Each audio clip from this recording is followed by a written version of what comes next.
Se todo mundo for ao banco ao mesmo tempo para realizar saque, basicamente o banco não vai ter como pagar todo mundo. E o pior de tudo é que isso está impulsionando uma crise financeira mundial que pode estourar a qualquer momento. Vamos entender.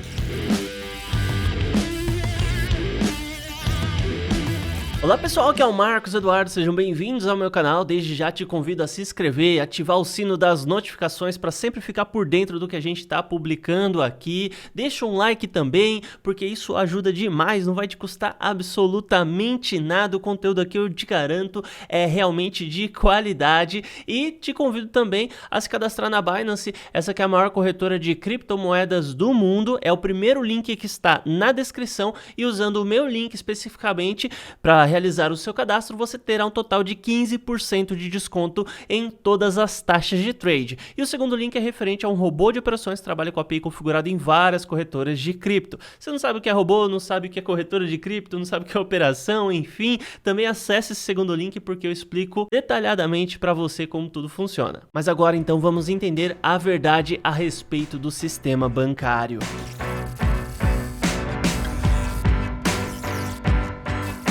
Bom, para começar, eu sei que muita gente já vai fechar o vídeo agora porque vai achar que isso é uma daquelas teorias mirabolantes, mas efetivamente hoje no mundo existem cerca de 20 famílias que detêm cerca de 95% de todo o dinheiro que existe no mundo. E quem tem dinheiro hoje, por consequência, tem poder. Claro que eles, na verdade, comandam várias áreas do mundo, como por exemplo a indústria farmacêutica, a indústria do entretenimento, mídia, jornais, enfim, mas a principal área de atuação dessas famílias são os bancos. Os bancos dominam o mundo. Bem, mas vamos inicialmente tratar de um ponto de vista um tanto mais superficial para depois a gente mergulhar um pouquinho mais nessa história.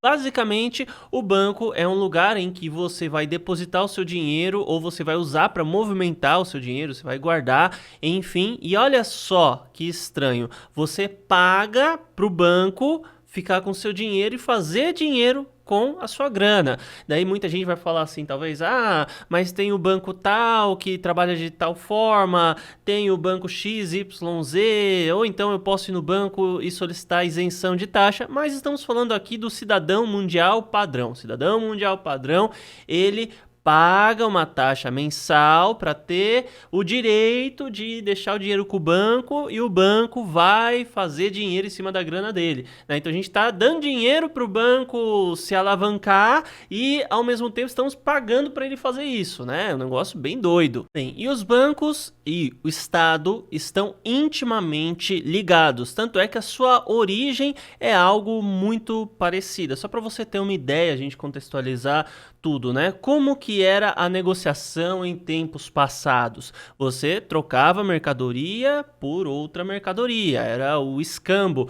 Então eu tinha, por exemplo, eu criava galinhas, eu poderia ir em uma determinada feira trocar ovos por farinha, porque aquele outro cara lá, ele fazia justamente, ele produzia esse produto, daí eu trocava uma coisa por outra e óbvio que isso daí não era algo muito prático, né? Até porque muitas vezes eu teria que carregar algo grande, né? Uma quantidade grande de um determinado produto para então conseguir fazer uma troca com outra pessoa, enfim. E muitas vezes para eu conseguir a farinha, né? Eu teria que justamente encontrar um vendedor de farinha que quisesse trocar pelos ovos que eu produzo, senão eu teria que trocar esses ovos por sal para depois passar para açúcar, para depois então chegar e comprar a bendita farinha. Bem, e o que acontece é que daí em diante começou a se estabelecer um conjunto de normas consensuais em torno de metais preciosos. Então verificaram que alguns metais têm uma certa raridade e eles foram considerados como algo de valor. Então criou-se uma espécie de sistema de pontos aí. Então uma galinha, ela valeria uma fração tal de ouro ou uma fração tal de peso de prata ou algum outro metal. Então, ainda assim, a gente não está necessariamente no escambo, mas é apenas um degrauzinho acima do escambo. Ainda assim, é um pequeno degrau acima disso tudo.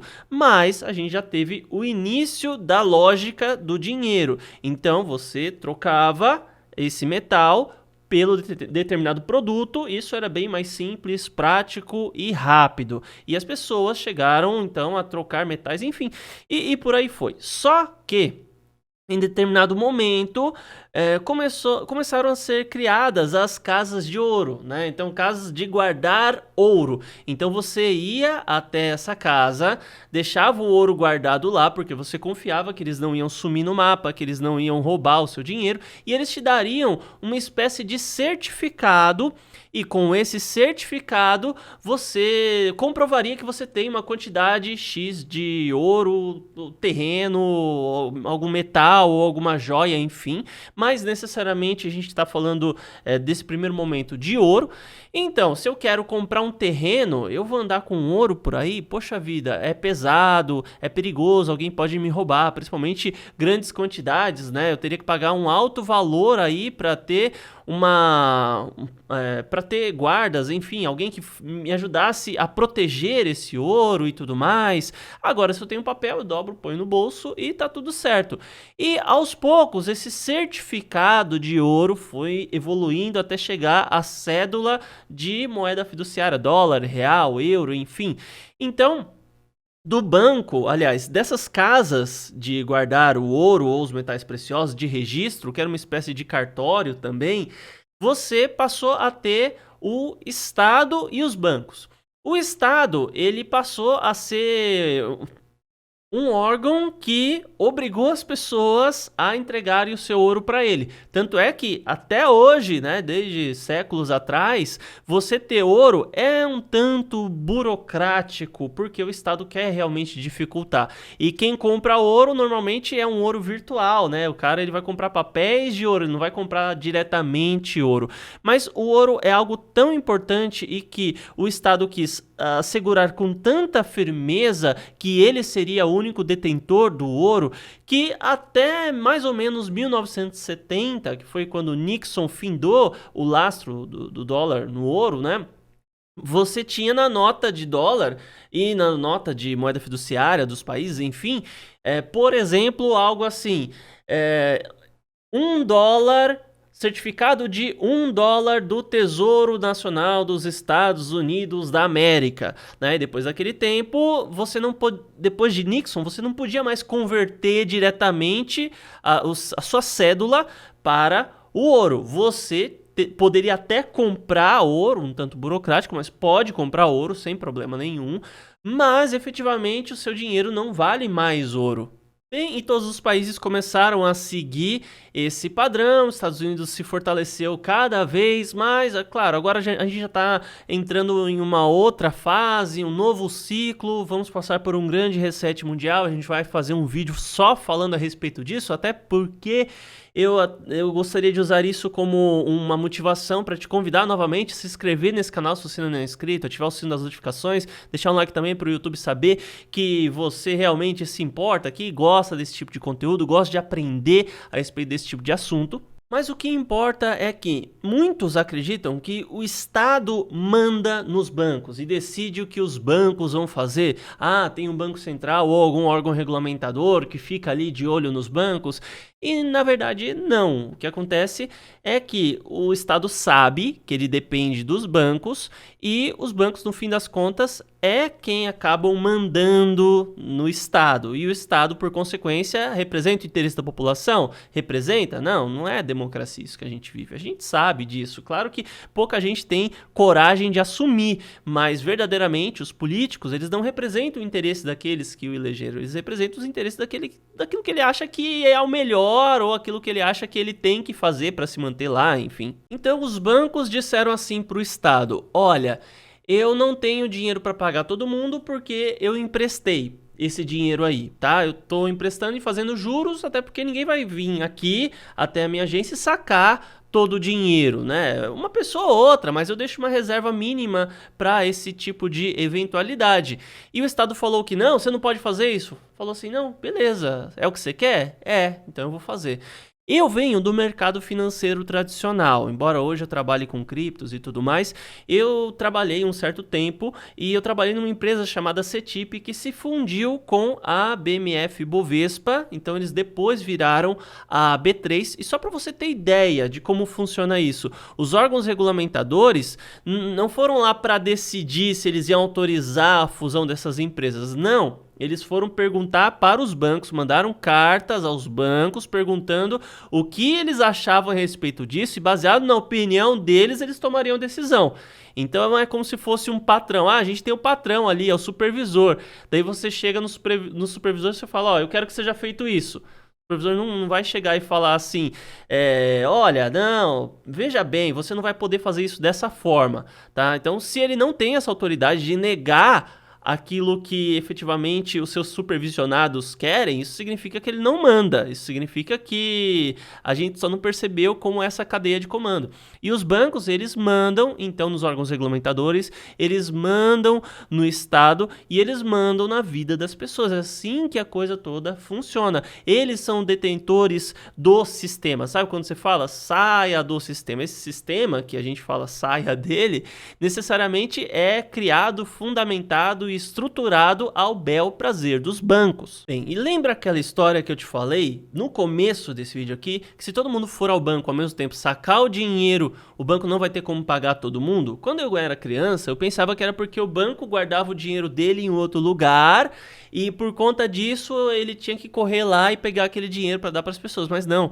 Hoje os bancos, eles estão extremamente alavancados. Eles têm aí no máximo, chutando alto, cerca de 20% apenas do dinheiro que era para estar lá parado.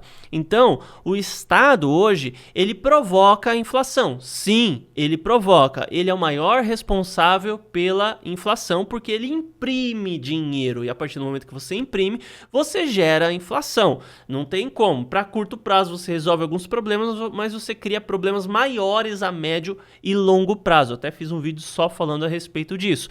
Mas, apesar disso, o Estado não é o único responsável pela inflação. Os bancos também são.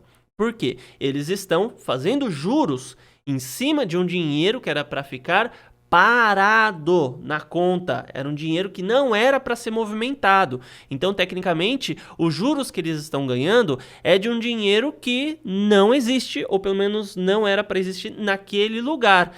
E quando a gente vê uma crise, qual é a primeira coisa que os bancos fazem que o Estado vai lá e passa a mão na cabeça?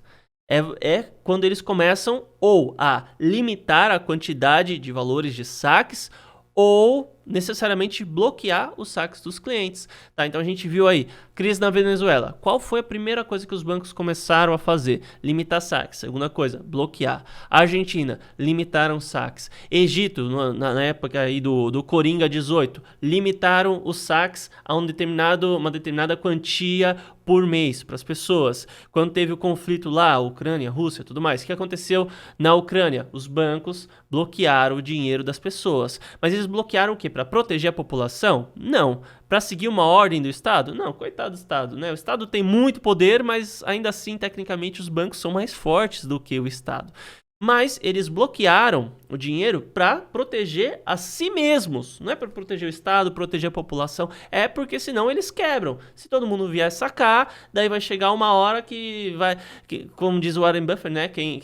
A hora que a maré baixa, que a gente vê quem está nadando pelado. E os bancos estão extremamente pelados por trás de uma cortina. É basicamente isso. Então, com o Estado tendo o poder de imprimir quanto dinheiro ele quiser, os bancos podendo emprestar um dinheiro que eles não têm, basicamente a gente começa a perceber que o nosso sistema monetário atual é uma gigantesca fraude, é uma gigantesca pirâmide financeira. Bem, e esse é um dos motivos pelos quais eu tanto falo a respeito de criptomoedas. As criptomoedas são descentralizadas, então não tem um estado, um órgão que mande, um banco ou alguma empresa mirabolante. E tanto é que, a partir do momento que você tem uma empresa por trás controlando as coisas, não é mais criptomoeda.